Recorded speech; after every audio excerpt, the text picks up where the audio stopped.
ഓം ശാന്തി 23/7/2025 പ്രഭാതമുരളി. മധുരമായ കുട്ടികളെ, എപ്പോൾ സമയം ലഭിക്കുന്നോ ഏകാന്തതയിലിരുന്ന് വിചാരസാഗര മന്ഥനം ചെയ്യൂ. കേൾക്കുന്ന പോയിന്റുകൾ ആവർത്തിക്കൂ. ചോദ്യം: നിങ്ങളുടെ ഓർമ്മയുടെ യാത്ര എപ്പോൾ പൂർത്തിയാകും? ഉത്തരം: എപ്പോൾ നിങ്ങളുടെ ഒരു കർമ്മേന്ദ്രിയവും ചതിവ് നൽകുന്നില്ലയോ, കർമാതീത അവസ്ഥയുണ്ടാകുന്നുവോ, അപ്പോൾ ഓർമ്മയുടെ യാത്ര പൂർത്തിയാകും. ഇപ്പോൾ നിങ്ങൾക്ക് പൂർണ്ണ പുരുഷാർത്ഥം ചെയ്യണം. പ്രതീക്ഷയില്ലാത്തവരാകരുത്. സേവനത്തിൽ തൽപരരായിരിക്കണം. ഓം ശാന്തി. മധുരമധുരമായ കുട്ടികൾ ആത്മാഭിമാനിയായാണോ ഇരിക്കുന്നത്? കുട്ടികൾ മനസ്സിലാക്കുന്നുണ്ട്, പകുതി കൽപ്പം നമ്മൾ ദേഹ അഭിമാനി ആയിരുന്നു. ഇപ്പോൾ ദേഹി അഭിമാനിയായി കഴിയുന്നതിനു വേണ്ടി പരിശ്രമിക്കേണ്ടി വരുന്നു. ബാബ വന്ന് മനസ്സിലാക്കി തരുന്നു, സ്വയത്തെ ആത്മാവെന്ന് മനസ്സിലാക്കി ഇരിക്കൂ. അപ്പോൾ ബാബയെ ഓർമ്മ വരും. അല്ല എങ്കിൽ മറന്നുപോകും. ഓർമ്മിക്കുന്നില്ല എങ്കിൽ പിന്നെങ്ങനെ യാത്ര ചെയ്യാൻ സാധിക്കും? പാപം എങ്ങനെ മുറിയും? നഷ്ടം സംഭവിക്കും. ഇതെപ്പോഴും ഓർമ്മിക്കൂ. ഇതാണ് മുഖ്യ കാര്യം. ബാക്കി ബാബ അനേക പ്രകാരത്തിലുള്ള യുക്തികൾ പറഞ്ഞു തരുന്നു. തെറ്റെന്താണ് ശരിയെന്താണ് അതും മനസ്സിലാക്കി തന്നിട്ടുണ്ട്. ബാബ ജ്ഞാനത്തിന്റെ സാഗരനാണ്. ഭക്തിയെയും അറിയാം. കുട്ടികൾക്ക് ഭക്തിയിൽ എന്തെല്ലാം ചെയ്യേണ്ടി വരുന്നു മനസ്സിലാക്കി തരുന്നു. ഈ യജ്ഞം, തപസ് മുതലായവ ചെയ്യുക, ഇതെല്ലാമാണ് ഭക്തിമാർഗം. ഇനി ബാബയുടെ മഹിമ ചെയ്യുന്നുണ്ട്, എന്നാൽ തല തിരിഞ്ഞതാണ്. വാസ്തവത്തിൽ കൃഷ്ണന്റെ മഹിമയും പൂർണമായും അറിയുന്നില്ല. ഓരോ കാര്യത്തെയും മനസ്സിലാക്കണ്ടേ? കൃഷ്ണനെ വൈകുണ്ഠനാഥനെന്ന് പറയാറുണ്ട്. ശരി, ബാബ ചോദിക്കുന്നു, കൃഷ്ണനെ ത്രിലോകീനാഥനെന്ന് പറയാൻ സാധിക്കുമോ? പാടാറില്ലേ ത്രിലോകീനാഥൻ? ഇപ്പോൾ ത്രിലോകത്തിന്റെ നാഥൻ അർത്ഥം 3 ലോകം: മൂലവതനം, സൂക്ഷ്മവതനം, സ്ഥൂലവതനം. നിങ്ങൾ കുട്ടികൾക്ക് മനസ്സിലാക്കി തരികയാണ്, നിങ്ങൾ ബ്രഹ്മാണ്ടത്തിന്റെയും അധികാരിയാണ്. കൃഷ്ണൻ ഇങ്ങനെ മനസ്സിലാക്കിയിട്ടുണ്ടായിരിക്കുമോ? അതായത് ഞാൻ ബ്രഹ്മാണ്ടത്തിന്റെ അധികാരിയാണ് എന്ന്. ഇല്ല, അദ്ദേഹം വൈകുണ്ഠത്തിലായിരുന്നു. വൈകുണ്ഠമെന്ന് പറയുന്നത് പുതിയ ലോകമായ സ്വർഗത്തെയാണ്. അതുകൊണ്ട് വാസ്തവത്തിൽ ത്രിലോകീനാഥനായി ആരും തന്നെ ഇല്ല. ബാബ ശരിയായ കാര്യം മനസ്സിലാക്കി തരികയാണ്. 3 ലോകങ്ങളുണ്ട്. ബ്രഹ്മാണ്ടത്തിന്റെ അധികാരിയായി ശിവബാബയുമുണ്ട്, നിങ്ങളുമുണ്ട്. സൂക്ഷ്മവതനത്തിന്റെ കാര്യം തന്നെയില്ല. ബാബ സ്ഥൂലവതനത്തിന്റെയോ സ്വർഗത്തിന്റെയോ നരകത്തിന്റെയോ അധികാരി അല്ല. കൃഷ്ണനാണ് സ്വർഗത്തിന്റെ അധികാരി. നരകത്തിന്റെ അധികാരി രാവണനാണ്. ഇതിനെ രാവണ രാജ്യം, ആസുരീയ രാജ്യം എന്നാണ് പറയുന്നത്.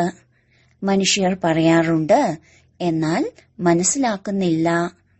നിങ്ങൾ കുട്ടികൾക്ക് ബാബ ഇരുന്ന് മനസ്സിലാക്കി തരുന്നു. രാവണന് 10 തല നൽകാറുണ്ട്. 5 വികാരം സ്ത്രീയുടേതും 5 വികാരം പുരുഷന്റേതുമാണ്. ഇപ്പോൾ 5 വികാരം എല്ലാവർക്കുമുണ്ട്. എല്ലാവരും തന്നെ രാവണ രാജ്യത്തിലാണ്. ഇപ്പോൾ നിങ്ങൾ ശ്രേഷ്ഠാചാരി ആയിക്കൊണ്ടിരിക്കുന്നു. ബാബ വന്ന് ശ്രേഷ്ഠാചാരി ലോകമുണ്ടാക്കുന്നു. ഏകാന്തതയിലിരിക്കുന്നതിലൂടെ ഇങ്ങനെ വിചാരസാഗര മന്ഥനം നടക്കും. ലൗകിക പഠിത്തത്തിനായും വിദ്യാർത്ഥികൾ പുസ്തകവും എടുത്ത് ഏകാന്തമായി പോയിരുന്ന് പഠിക്കാറുണ്ട്. നിങ്ങൾക്ക് പുസ്തകം പഠിക്കേണ്ട ആവശ്യമില്ല. ശരിയാണ്, നിങ്ങൾ പോയിന്റ്സ് കുറിച്ച് വെക്കാറുണ്ട്. ഇത് പിന്നീട് റിവൈസ് ചെയ്യണം. ഇത് വളരെ രഹസ്യമായ മനസ്സിലാക്കേണ്ട കാര്യങ്ങളാണ്. ബാബ പറയാറില്ലേ, ഇന്ന് നിങ്ങൾക്ക് അതീവ രഹസ്യമായ പുതിയ പുതിയ പോയിന്റ്സ് മനസ്സിലാക്കി തരികയാണ്. പവിഴപുരിയുടെ അധികാരി ലക്ഷ്മി നാരായണന്മാരാണ്. വിഷ്ണു എന്നും പറയില്ല. വിഷ്ണുവിനെയും മനസ്സിലാക്കുന്നില്ല. അതായത് ഇത് തന്നെയാണ് ലക്ഷ്മി നാരായണൻ എന്ന്. ഇപ്പോൾ നിങ്ങൾ ചുരുക്കത്തിൽ ലക്ഷ്യം മനസ്സിലാക്കി കൊടുക്കുന്നു. ബ്രഹ്മ സരസ്വതി പരസ്പരം ഭാര്യ ഭർത്താക്കന്മാരല്ല. ഇത് പ്രജാപിത ബ്രഹ്മാവല്ലേ? പ്രജാപിത ബ്രഹ്മാവിനെ മുതുമുത്തച്ഛൻ എന്നും പറയാം. ശിവബാബയെ കേവലം അച്ഛൻ എന്നേ പറയൂ. ബാക്കി എല്ലാവരും സഹോദരങ്ങളാണ്. ഈ എല്ലാവരും തന്നെ ബ്രഹ്മാവിന്റെ മക്കളാണ്. എല്ലാവർക്കും അറിയാം നമ്മൾ ഭഗവാന്റെ കുട്ടികൾ സഹോദരങ്ങളാണ്. എന്നാൽ അത് നിരാകാരി ലോകത്തിലാണ്. ഇപ്പോൾ നിങ്ങൾ ബ്രാഹ്മണനായിരിക്കുന്നു. പുതിയ ലോകം എന്ന് സത്യയുഗത്തെയാണ് പറയുന്നത്. ഇതിന്റെ പേര് പിന്നീട് പുരുഷോത്തമ സംഗമയുഗമെന്ന് വെച്ചിരിക്കുന്നു. സത്യയുഗത്തിലുള്ളത് പുരുഷോത്തമർ മാത്രമാണ്. ഇത് വളരെ അത്ഭുതകരമായ കാര്യങ്ങളാണ്. നിങ്ങൾ പുതിയ ലോകത്തിലേക്കായി തയ്യാറെടുത്തുകൊണ്ടിരിക്കുന്നു. ഈ സംഗമയുഗത്തിൽ തന്നെയാണ് നിങ്ങൾ പുരുഷോത്തമരാകുന്നത്. പറയുന്നുമുണ്ട്, ഞങ്ങൾ ലക്ഷ്മി നാരായണനാകും. ഇവരാണ് ഏറ്റവും ഉത്തമരായ ആത്മാക്കൾ. അവരെ ദേവതയെന്ന് പറയുന്നു. നമ്പർ വൈസ് അതാണല്ലോ. പതുക്കെ പതുക്കെ കല കുറയുന്നു. ഇപ്പോൾ നിങ്ങൾ കുട്ടികൾ പുതിയ ലോകത്തിന്റെ മുഹൂർത്തം കുറിക്കുന്നു. ഏതുപോലെയാണോ പുതിയ വീട് തയ്യാറാകുമ്പോൾ കുട്ടികൾ സന്തോഷിക്കുന്നത്? മുഹൂർത്തം കുറിക്കുന്നു. നിങ്ങൾ കുട്ടികളും പുതിയ ലോകത്തെ കണ്ട് സന്തോഷിക്കുന്നു. മുഹൂർത്തം കുറിക്കുന്നു. എഴുതിയിട്ടുമുണ്ട്, സ്വർണ പുഷ്പങ്ങളുടെ മഴയുണ്ടാകും. നിങ്ങൾ കുട്ടികളുടെ സന്തോഷത്തിന്റെ രസം എത്ര ഉയരണം! നിങ്ങൾക്ക് സുഖവും ശാന്തിയും രണ്ടും ലഭിക്കുന്നു. രണ്ടാമതാരും ഇത്രയും സുഖവും ശാന്തിയും ലഭിക്കുന്നവരായി ഉണ്ടായിരിക്കില്ല. മറ്റുള്ള ധർമ്മങ്ങൾ വരുമ്പോൾ ദ്വൈതമാകുന്നു. നിങ്ങൾ കുട്ടികൾക്ക് അപാര സന്തോഷമുണ്ട്. നമ്മൾ പുരുഷാർത്ഥം ചെയ്ത് ഉയർന്ന പദവി നേടും.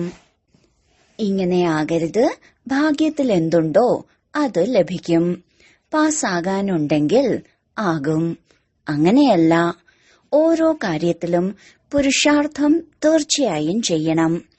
പുരുഷാർത്ഥം ചെയ്യാൻ കഴിയുന്നില്ലെങ്കിൽ പറയുന്നു ഭാഗ്യത്തിലുള്ളത്. പിന്നീട് പുരുഷാർത്ഥം ചെയ്യുന്നതും നിന്നുപോകുന്നു. ബാബ പറയുന്നു, നിങ്ങൾ മാതാക്കളെ എത്ര ഉയർന്നതാക്കുന്നു. സ്ത്രീകൾക്ക് എല്ലായിടത്തും ആദരവുണ്ട്. വിദേശത്ത് പോലുമുണ്ട്. ഇവിടെ പെൺകുട്ടി ജനിക്കുകയാണെങ്കിൽ തൊട്ടിൽ മടക്കിയിടുന്നു. ലോകം തീർത്തും തമോപ്രധാനമാണ്. ഈ സമയം കുട്ടികൾക്കറിയാം ഭാരതം എന്തായിരുന്നു, ഇപ്പോൾ എന്താണ്. മനുഷ്യർ മറന്നിരിക്കുന്നു. വെറുതെ ശാന്തി ശാന്തി എന്ന് യാചിച്ചുകൊണ്ടിരിക്കുന്നു. വിശ്വത്തിൽ ശാന്തി ആഗ്രഹിക്കുന്നുണ്ട്. നിങ്ങൾ ഈ ലക്ഷ്മി നാരായണന്റെ ചിത്രം കാണിച്ച് കൊടുക്കൂ. ഇവരുടെ രാജ്യമായിരുന്നപ്പോൾ പവിത്രതയും സുഖവും ശാന്തിയും ഉണ്ടായിരുന്നു.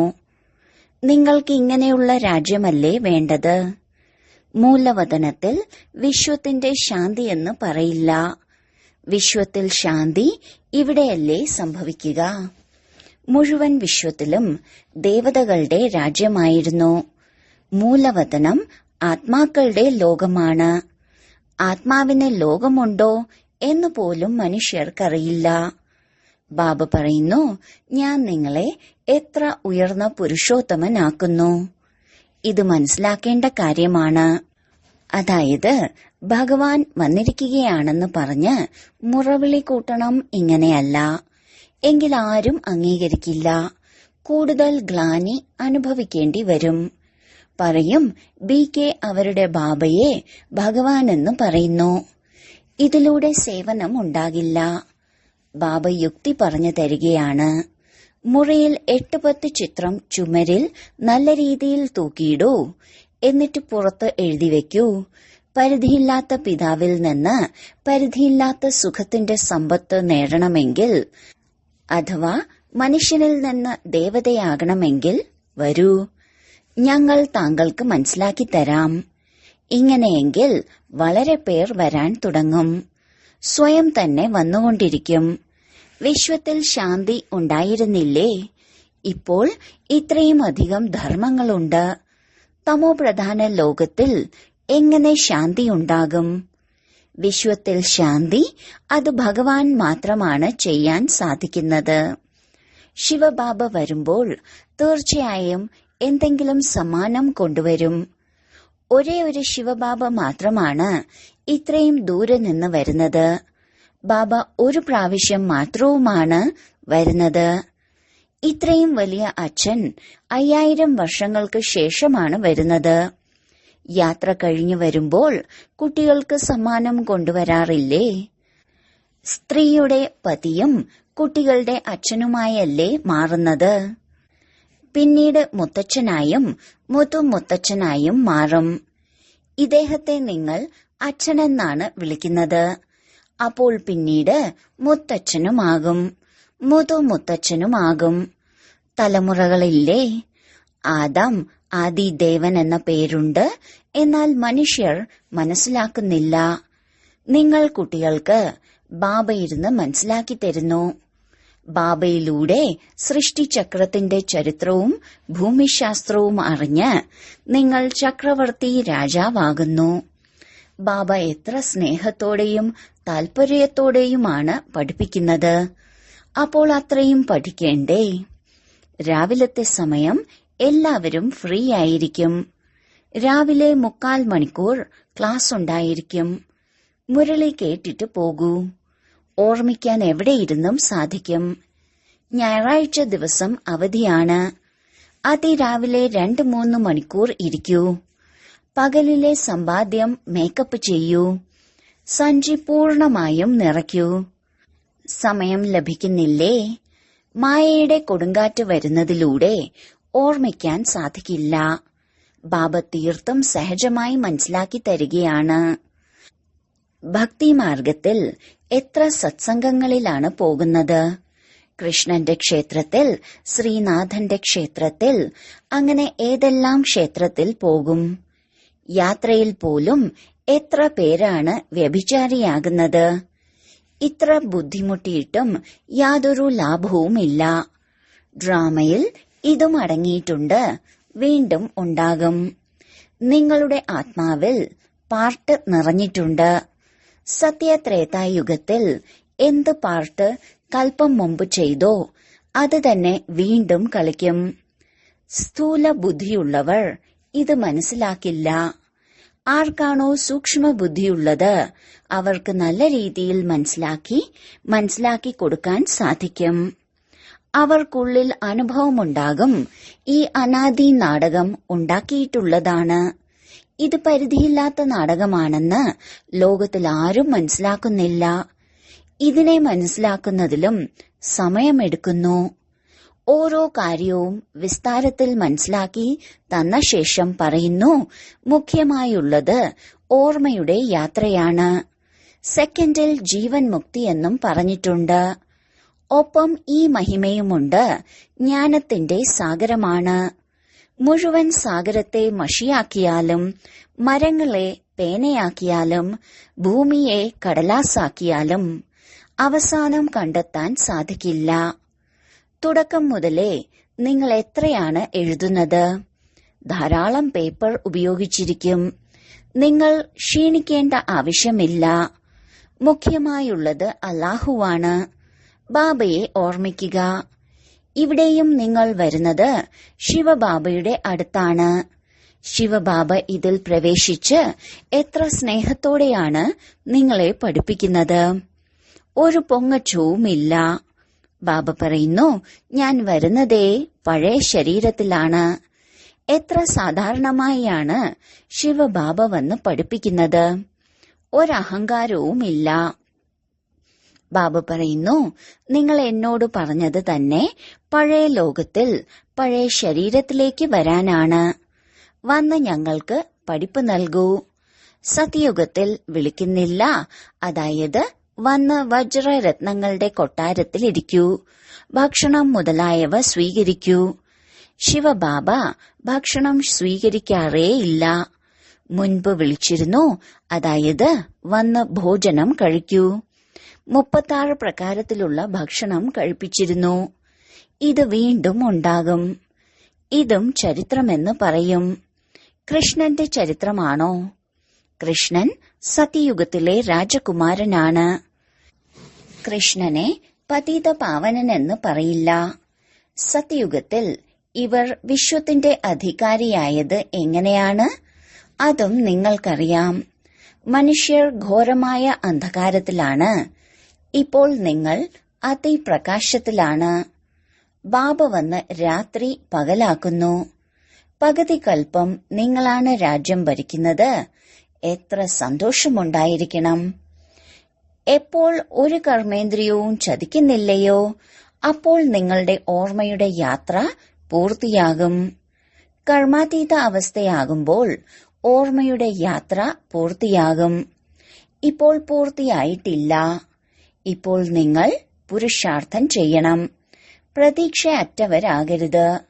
സേവനം തന്നെ സേവനമായിരിക്കണം. ബാബയും വൃദ്ധശരീരത്തിൽ വന്ന് സേവനം ചെയ്തുകൊണ്ടിരിക്കുകയല്ലേ. ബാബ ചെയ്യുന്നവനും ചെയ്യിപ്പിക്കുന്നവനുമാണ്. കുട്ടികളെ പ്രതി എത്ര ചിന്തയാണുള്ളത്. ഇതുണ്ടാക്കണം, വീട് കെട്ടണം. ഏതുപോലെയാണോ ലൗകിക അച്ഛന് പരിധിയുള്ള ചിന്ത ഉണ്ടായിരിക്കുന്നത്, അതുപോലെ പാരലൗകിക അച്ഛന് പരിധിയില്ലാത്ത ചിന്തയുണ്ട്. നിങ്ങൾ കുട്ടികളുടെ സേവനം ചെയ്യണം. ദിനം പ്രതിദിനം കൂടുതൽ എളുപ്പമാകും. എത്രത്തോളം വിനാശത്തിന് സമീപത്തേക്ക് വന്നുകൊണ്ടിരിക്കുന്നോ അത്രയും ശക്തി വന്നുകൊണ്ടിരിക്കും. പാടിയിട്ടുണ്ട്, ഭീഷ്മ പിതാമഹൻ തുടങ്ങിയവർക്കും അവസാനം അമ്പേൽക്കും. ഇപ്പോൾ അമ്പേൽക്കുകയാണെങ്കിൽ വളരെ ബഹളമാകും. അത്രയും തിരക്ക് വരും. കാര്യമേ പറയണ്ട. പറയാറില്ലേ, തലചൊറിയാൻ പോലുമുള്ള സമയമില്ല. അങ്ങനെ ആരും ഉണ്ടായിരിക്കില്ല. എന്നാൽ തിരക്ക് വരുമ്പോൾ പിന്നെ ഇങ്ങനെ പറയാറുണ്ട്. എപ്പോൾ ഇവർക്ക് അമ്പേൽക്കുമോ അപ്പോൾ നിങ്ങളുടെ പ്രഭാവം പുറത്തുവരും. എല്ലാ കുട്ടികൾക്കും ബാബയുടെ പരിചയം ലഭിക്കണമല്ലോ. നിങ്ങൾക്ക് 3 അടി മണ്ണിൽ പോലും ഈ അവിനാശി ഹോസ്പിറ്റലും ഗാഡ്ലി യൂണിവേഴ്സിറ്റിയും തുറക്കാൻ സാധിക്കും. പണമില്ലെങ്കിലും കുഴപ്പമില്ല. ചിത്രങ്ങൾ നിങ്ങൾക്ക് ലഭിക്കും.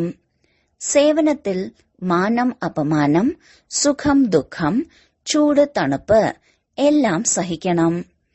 ആരെയെങ്കിലും വജ്രസമാനമാക്കുന്നത് എന്താ ചെറിയ കാര്യമാണോ? എന്താ ബാബ എപ്പോഴെങ്കിലും ക്ഷീണിക്കാറുണ്ടോ? പിന്നെ നിങ്ങൾ എന്തുകൊണ്ടാണ് ക്ഷീണിക്കുന്നത്? ശരി, വളരെ കാലത്തെ വേർപാടിന് ശേഷം തിരിച്ചു കിട്ടിയ മധുരമധുരമായ കുട്ടികളെ പ്രതി മാതാവും പിതാവുമായ ബാബ്ദാദയുടെ സ്നേഹസ്മരണയും സുപ്രഭാതവും. ആത്മീയ അച്ഛന്റെ ആത്മീയ കുട്ടികൾക്ക് നമസ്കാരം. ധാരണയ്ക്കുള്ള മുഖ്യസാരം: 1. രാവിലത്തെ സമയം 3/4 മണിക്കൂർ വളരെ സ്നേഹത്തോടെയും താൽപര്യത്തോടെയും പഠിത്തം പഠിക്കണം. ബാബയുടെ ഓർമ്മയിലിരിക്കണം. ഓർമ്മയുടെ ഇങ്ങനെയുള്ള പുരുഷാർത്ഥമായിരിക്കണം. അതിലൂടെ എല്ലാ കർമ്മേന്ദ്രിയങ്ങളും വശത്താകണം. 2. സേവനത്തിൽ ദുഃഖം സുഖം, മാനം അപമാനം, ചൂട് തണുപ്പ് എല്ലാം സഹിക്കണം. ഒരിക്കലും സേവനത്തിൽ ക്ഷീണിക്കരുത്. 3 അടി മണ്ണിൽ ഹോസ്പിറ്റൽ കം യൂണിവേഴ്സിറ്റി തുറന്ന് വജ്ര സമാനമാക്കുന്നതിന്റെ സേവനം ചെയ്യണം. വരദാനം: സത്യമായ ആത്മീയ സ്നേഹത്തിന്റെ അനുഭൂതി ചെയ്യിപ്പിക്കുന്ന മാസ്റ്റർ സ്നേഹസാഗരനായി ഭവിക്കട്ടെ. സാഗരത്തിന്റെ തീരത്ത് പോകുമ്പോൾ ശീതളതയുടെ അനുഭവം ഉണ്ടാകുന്നു. അതേപോലെ നിങ്ങൾ കുട്ടികൾ മാസ്റ്റർ സ്നേഹസാഗരനാകൂ. എങ്കിൽ ഏത് ആത്മാവ് താങ്കളുടെ സമീപത്ത് വന്നാലും അവർ അനുഭവം ചെയ്യണം. അതായത് മാസ്റ്റർ സ്നേഹസാഗരത്തിന്റെ അലകൾ സ്നേഹത്തിന്റെ അനുഭൂതി ചെയ്യിപ്പിച്ചുകൊണ്ടിരിക്കുകയാണ്. എന്തുകൊണ്ടെന്നാൽ ഇന്നത്തെ ലോകം സത്യമായ ആത്മീയ സ്നേഹത്തിനു വേണ്ടി ദാഹാർത്തരാണ്. സ്വാർത്ഥ സ്നേഹം കണ്ടുകണ്ട് ആ സ്നേഹത്തിൽ നിന്ന് മനസ്സ് ഉപരാമമായിരിക്കുന്നു. അതുകൊണ്ട് ആത്മീയ സ്നേഹത്തിന്റെ ഒരല്പനേരത്തെ അനുഭൂതി പോലും ജീവിതത്തിന്റെ അഭയസ്ഥാനമാണെന്ന് മനസ്സിലാക്കും. സ്ലോഗൻ: ജ്ഞാനധനത്താൽ നിറഞ്ഞിരിക്കൂ, എങ്കിൽ സ്ഥൂല ധനത്തിന്റെ പ്രാപ്തി സ്വതവേ ഉണ്ടായിക്കൊണ്ടിരിക്കും. അവ്യക്ത സൂചന: സങ്കല്പശക്തി സംഭരിച്ച് ശ്രേഷ്ഠ സേവനത്തിന് നിമിത്തമാകൂ. സത്യുഗി സൃഷ്ടിയെക്കുറിച്ച് പറയാറുണ്ട്, ഒരു രാജ്യം ഒരു ധർമ്മമെന്ന്. അതേപോലെ തന്നെ ഇപ്പോൾ സ്വരാജ്യത്തിലും ഒരു രാജ്യം, അതായത് സ്വയത്തിന്റെ സൂചനയനുസരിച്ച് എല്ലാവരും നടക്കുന്നവരാകണം. മനസ്സ് തന്റെ തന്നിഷ്ടം നടത്തരുത്. ബുദ്ധി അതിന്റെ നിർണയശക്തിയുടെ ചഞ്ചലതയിൽ വരരുത്. സംസ്കാരം ആത്മാവിനെ നട്ടം തിരിപ്പിക്കുന്നതാകരുത്. അപ്പോൾ പറയാം, ഒരു ധർമ്മം ഒരു രാജ്യം. അതിനാൽ അങ്ങനെയുള്ള നിയന്ത്രണ ശക്തി ധാരണ ചെയ്യൂ. ഇതുതന്നെയാണ് പരിധിയില്ലാത്ത സേവനത്തിനുള്ള മാർഗം. ഓം ശാന്തി.